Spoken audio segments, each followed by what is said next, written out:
Salut, c'est Elias et dans cette vidéo, je vais te partager les 3 pires conseils à ne surtout pas suivre si tu veux monter une agence SMMA à succès. Parce que comme tu le sais, sur Internet, il y a du bon, mais il y a surtout du mauvais également.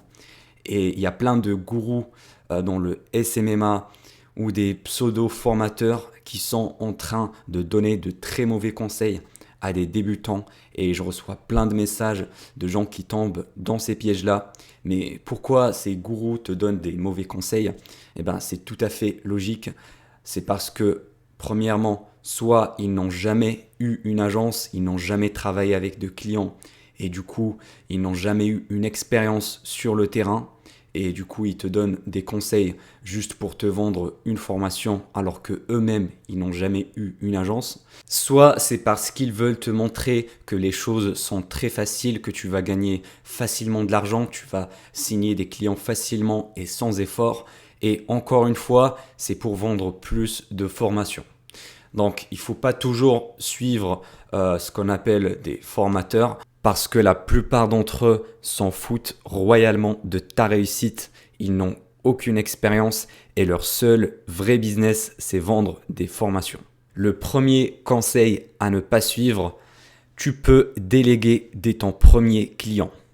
Alors, je m'explique. Ils vont te dire que tu peux directement commencer ta prospection, démarcher et signer un client pour un service et ensuite déléguer le travail à un freelance, par exemple pour Facebook, à un média buyer qui va s'occuper de délivrer le service et toi, tu vas juste encaisser de l'argent et voilà. Ça s'appelle également le drop servicing. Alors effectivement, c'est bien joli sur le papier parce que tu ne vas pas faire d'efforts supplémentaires, tu vas juste signer le client et ensuite l'argent va tomber comme des revenus passifs. Mais dans la réalité des choses, c'est totalement foireux. Ça ne va pas marcher et j'ai vu tellement de personnes essayer de faire ça et à chaque fois ils se plantent et ils répètent la même erreur. Pourquoi? Je vais te dire l'exemple d'un média buyer. Eh ben, si tu veux déléguer la publicité Facebook alors que toi-même, tu n'en as jamais fait, tu n'as aucune connaissance, tu n'as aucune expérience, eh ben, comment vas-tu vendre le service déjà à ton client? Ça va être très compliqué, surtout quand tu vas tomber dans des clients qui ont déjà fait de la pub et qui ont déjà de l'expérience. Donc, quand ils vont te poser certaines questions, tu vas même pas savoir comment répondre. Tu vas pas savoir comment faire un audit digital. Tu vas pas savoir pourquoi leur campagne publicitaire ne fonctionne pas, pourquoi elle n'est pas rentable, pourquoi ils n'arrivent pas à scaler, pourquoi leur ROAS est aussi faible. Donc, tous ces éléments-là, tu peux pas les avoir en tête, tu peux pas convaincre et signer un client efficacement si tu connais pas toi-même comment faire Facebook Ads. Donc ça, je sais que beaucoup se disent ouais, je vais trouver un média buyer directement comme ça, moi, je vais plus rien à foutre, je vais signer le client et je vais chiller. Ça ne marche pas. C'est pas facile le business. Si tu mets pas d'effort dedans, ça va jamais marcher. Ok, même dropshipping, TikTok, machin truc, il y a rien de facile. Ok, tu dois bosser. Et ensuite, il y a un autre problème qui va arriver par la suite, c'est trouver le bon freelance. Si tu n'as pas de l'expérience, tu vas pas savoir détecter et embaucher les bons freelances. Pour les média buyers, par exemple, moi, lors de mon process de recrutement, je suis tombé sur plein de média buyers malhonnêtes qui voilà, prétendaient être des experts, etc. Mais j'ai pu facilement détecter leurs mensonges parce que j'ai de l'expérience. Alors qu'un débutant, il pourra recruter n'importe quel média buyer, même s'il a un niveau complètement éclaté. Et ensuite, il ne va pas pouvoir délivrer de bons résultats à son client. Et du coup, le client le quittera très très bientôt. Donc je pense que tu as compris l'erreur. Et en plus, tu vas pas savoir comment communiquer avec ton freelance. Parce qu'on utilise un certain vocabulaire, on utilise certaines méthodes. Et également, tu vas pas savoir juger la qualité du travail.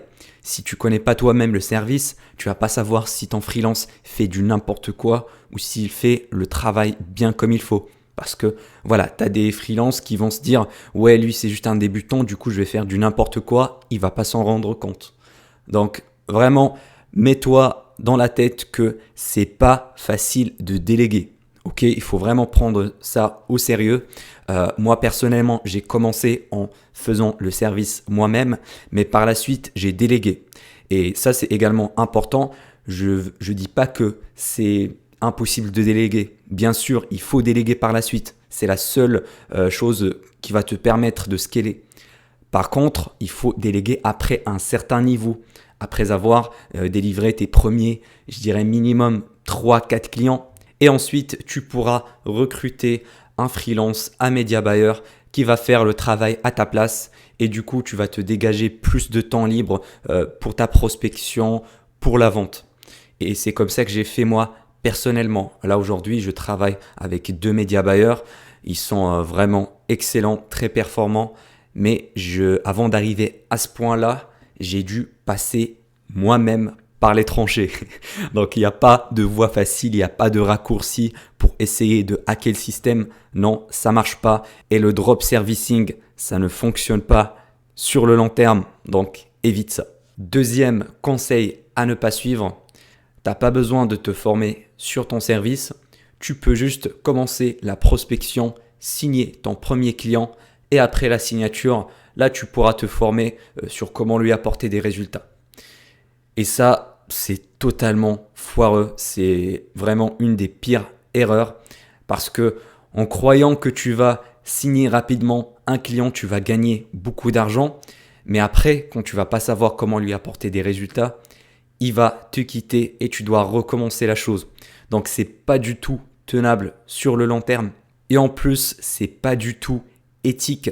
Et le temps que tu vas gagner en te formant pas, en commençant directement la prospection, tu vas le perdre derrière parce que quand tu vas signer le client et que tu dois te former en même temps, ça doit être très très compliqué de vraiment apprendre et en même temps appliquer sur ton client.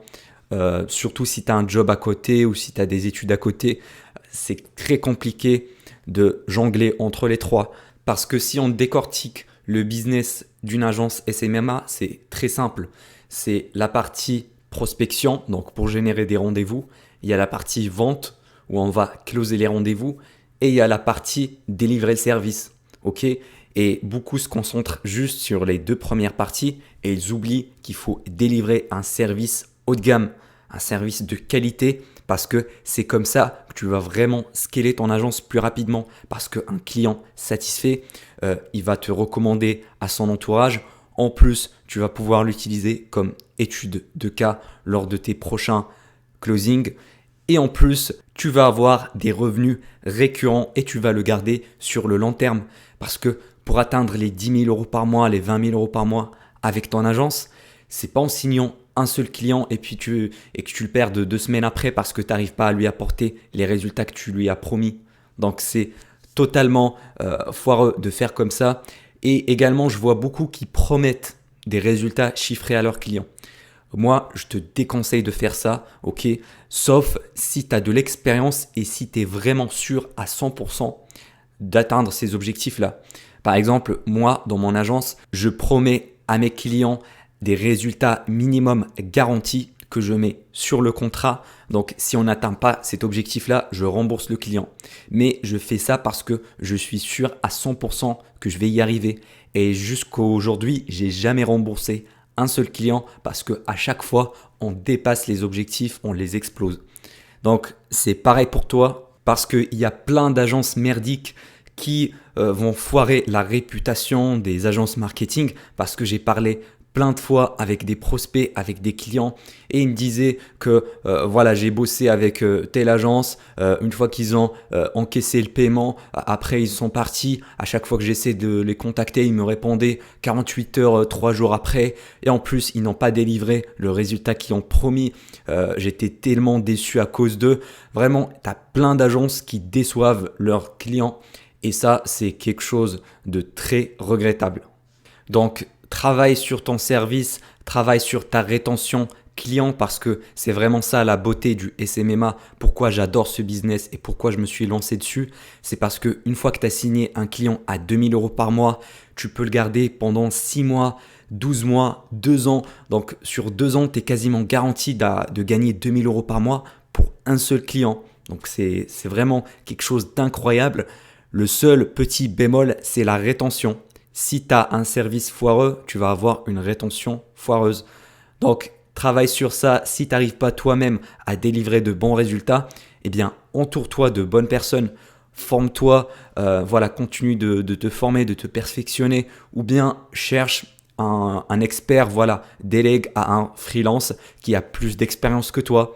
Voilà, comme ça, il va pouvoir apporter de meilleurs résultats à ton client, même si tu vas perdre un petit peu d'argent sur le court terme parce que tu dois payer le freelance, mais sur le long terme, ça va te permettre de garder le client très très longtemps. Et moi, à l'heure actuelle, j'ai des clients que j'ai gardés pendant plus de 2 ans et demi. Depuis que j'ai commencé. Et ça, c'est quelque chose dont je suis hyper satisfait. Troisième conseil à ne pas suivre, tu as besoin de bien te former sur ton service. Tu dois le maîtriser à 100%. Tu dois devenir un expert avant de signer ton premier client. Alors, tu l'as vu, c'est un petit peu contradictoire avec le deuxième conseil, mais c'est également un mauvais extrême. Pourquoi ? Parce que tu n'as pas besoin d'être un expert avec 5 ans, 10 ans d'expérience en Facebook Ads pour signer ton premier client et lui apporter des résultats. C'est beaucoup plus simple que ça. Tu n'as pas besoin de passer des mois à te former sur un service. Tu peux te former assez rapidement, en quelques semaines, sur YouTube, en achetant des formations. Et ensuite, tu pourras signer ton premier client et après, en lui délivrant les résultats, tu vas gagner en expérience et tu vas optimiser tes compétences au fur et à mesure. Donc, ne cherche pas la perfection. Bien sûr, il faut se former. Par exemple, sur Facebook Ads, j'ai déjà fait une playlist complète sur Facebook Ads. Donc, je t'invite à aller sur la partie playlist de ma chaîne YouTube si tu veux te former dessus. Mais ça, c'est très important. Par contre, il ne faut pas tomber dans le piège de la surinformation, de la surconsommation d'informations à propos d'un service ou d'une compétence alors que tu pratiques pas à côté, alors que tu n'as pas signé un seul client. Donc, forme-toi juste ce qu'il faut pour avoir une idée générale sur comment tu vas délivrer le service et ensuite tu commences directement ta prospection, tu commences à faire des rendez-vous, à prendre des appels de vente et quand tu auras signé ton premier client, tu vas savoir comment bien lui délivrer des résultats et tu vas te perfectionner avec lui. Donc ne cherche pas à tout comprendre parce que je vois beaucoup de débutants qui sont bloqués dans cette phase-là d'apprentissage. Ils apprennent, mais ils ne passent pas à l'action. Et ça, c'est très dangereux parce que le passage à l'action, c'est la seule chose qui te permettra de progresser et de réussir et d'atteindre tes objectifs. Si tu es juste là en train d'apprendre de la théorie sans pratiquer, ça sert à rien. Ok, donc ne tombe pas dans ce piège-là non plus. Donc j'espère que tu vas pas les suivre, que tu vas pas tomber dans ces erreurs-là. Si tu veux aller plus loin, j'ai pour toi un cadeau offert dans le premier lien en description. C'est une étude de cas complètement gratuite qui te montre comment j'ai scalé mon agence à 10K par mois. C'était Elias, à la prochaine.